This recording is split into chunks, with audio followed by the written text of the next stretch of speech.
Homelander's Kryptonite has finally been revealed, guys, and Soldier Boy absolutely lost it in this episode.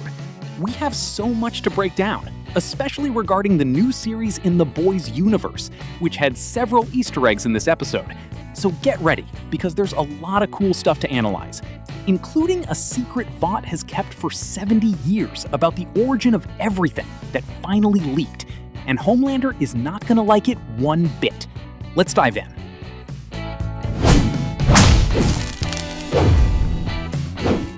The new Messiah? Alright, I'm talking about episode 4 of season 5 of The Boys, and man, there was a lot happening at once, right? We have Homelander's arc of wanting to become a god, which is insane in the best way possible. Then there's Fort Harmony, the heart of the episode, which connects Vought's past with everything coming our way. We've got Starlight with that father storyline nobody really asked for.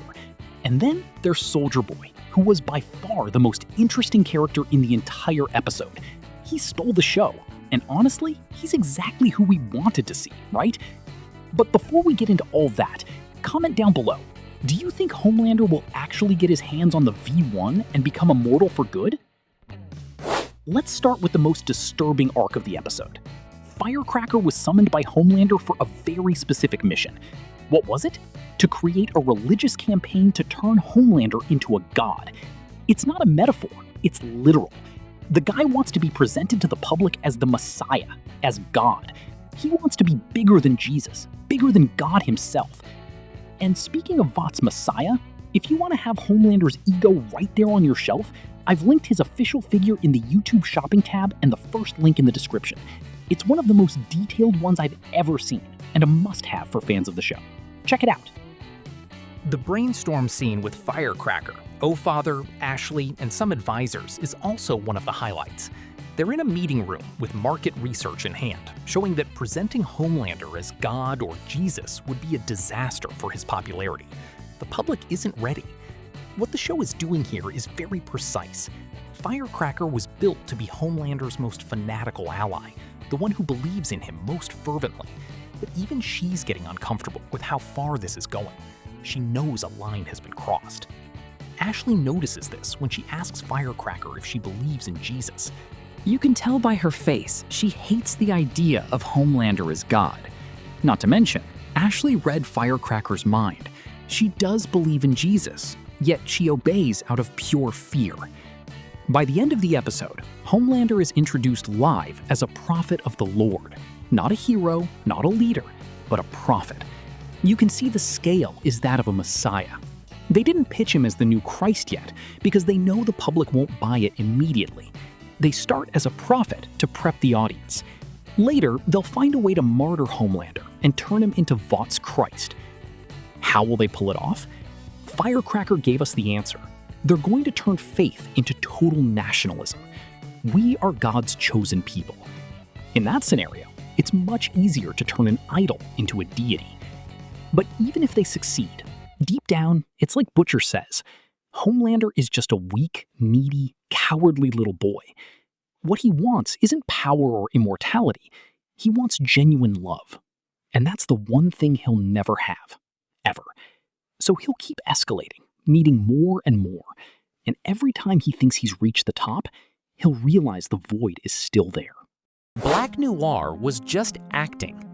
Now, this episode officially killed one of the most hardcore theories out there. I was really hyped about the idea that Black Noir 2 was actually the original Black Noir. I would have bet anything that he had returned, killed the replacement, and taken his place. It made sense because it would give him a massive personal motive. He would have survived, come back, and been waiting for the perfect moment to get revenge on Homelander or Soldier Boy. The theory was great, but unfortunately, that's not what happened. The episode revealed that Black Noir 2 is exactly who he's always been, a method actor, a guy who stayed silent the whole time just to stay in character. They basically threw away any revenge arc, any layer of mystery, or any depth they could have pulled from the character.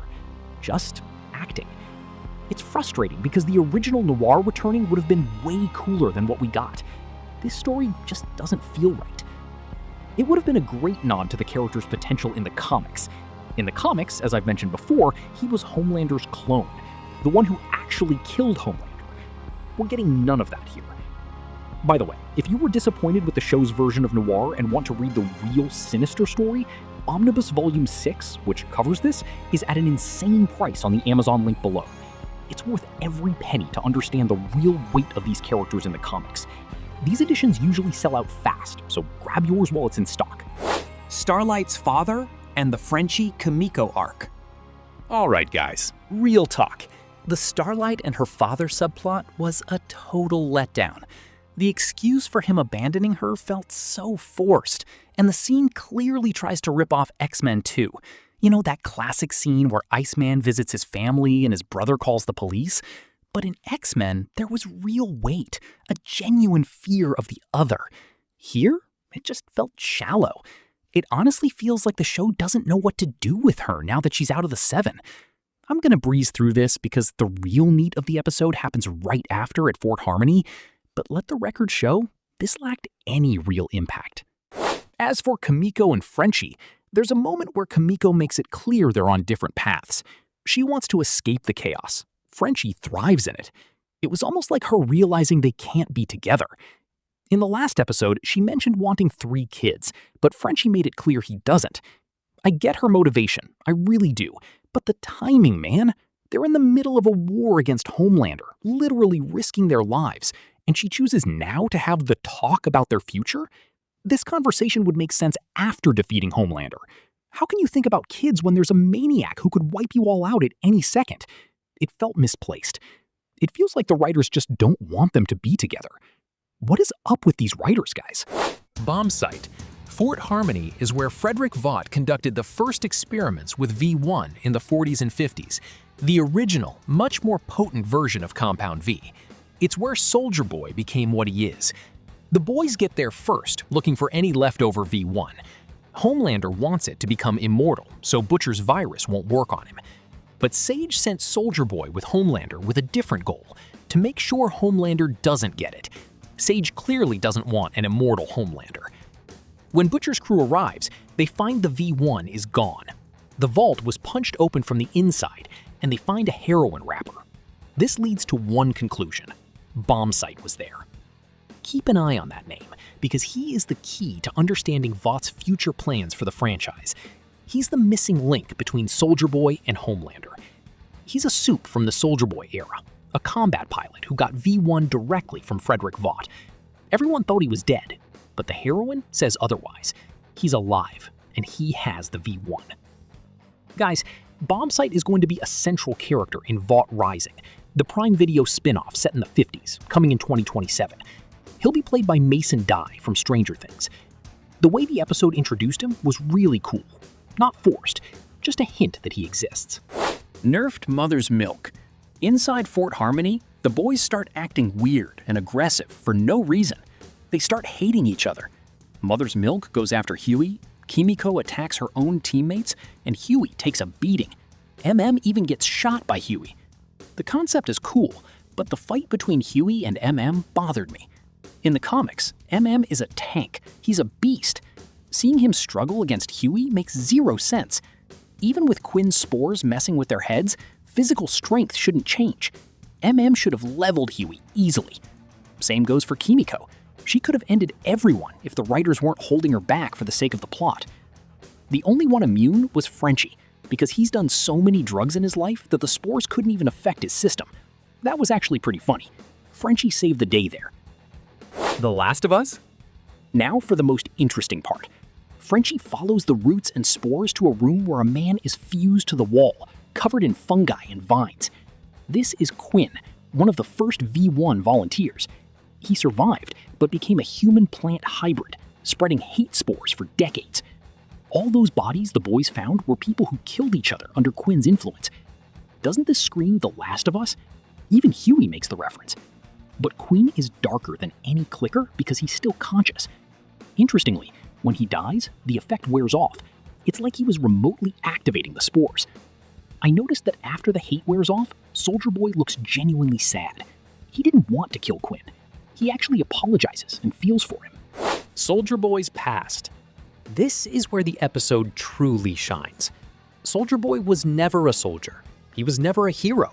He was an envious playboy from a rich family that paid for his spot in the experiments.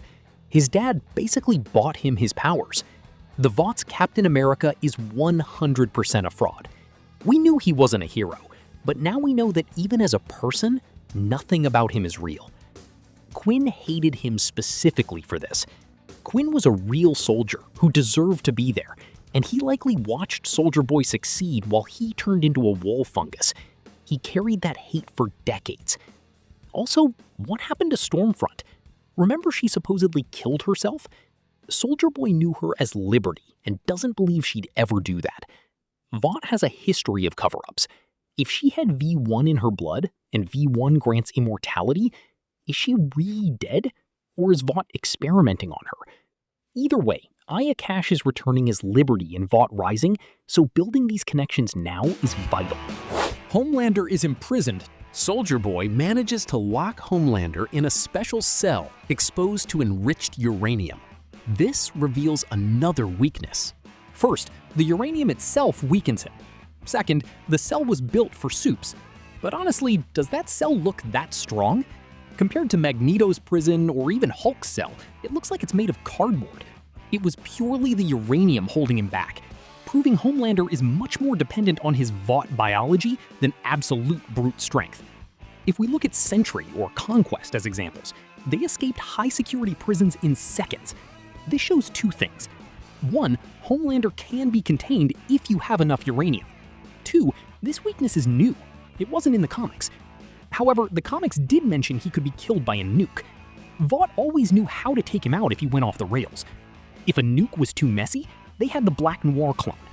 But if Noir sided with Homelander, nuke them both. To Vought, Supes are just products. If they're defective, they're disposable. Does the show's Vought have a plan B? They should. I bet Sage has one. The emotional finale. After killing Quinn, Soldier Boy is emotionally destroyed. Homelander approaches, ready to use his lasers. But then, something unexpected happens. Soldier Boy, the tough guy, starts crying. He's ready to die. Homelander sees that vulnerability, sees his father figure broken, and just walks away. This is a massive moment. It's the first time we see Soldier Boy having something to lose besides his ego, and the first time Homelander shows something resembling compassion, even if it's for a selfish reason. Soldier Boy was the star of this episode. He's a fraud, and now Homelander knows it. He can't pretend to be the hardcore soldier anymore, and Homelander identified with that. They are more alike than they thought. But now I want to hear from you. If Soldier Boy actually redeems himself and joins the boys, do you think he does it out of heroism or just to get revenge on Homelander for seeing him at his weakest? And with uranium being the official kryptonite, will Butcher try to make the virus radioactive? Comment your theories below because I really want to know what you think about this new weakness. And if you love this kind of deep dive analysis, don't forget to subscribe to Comic Chronicles. We're covering every detail of this season, and you don't want to miss what's coming, especially with the supernatural cast arriving in the next episode. Also, if you missed my breakdown of the last episode, where I talked about that Black Noir theory that just got debunked, click the video on the end screen now. We went deep into how Vought hides its secrets. And for those who love heroes who don't pull their punches, I just dropped a video on the Invincible Season 4 finale. It was absolutely mind-blowing. Thanks so much for watching, drop a like to support the channel, and I'll see you in the next one. Until then,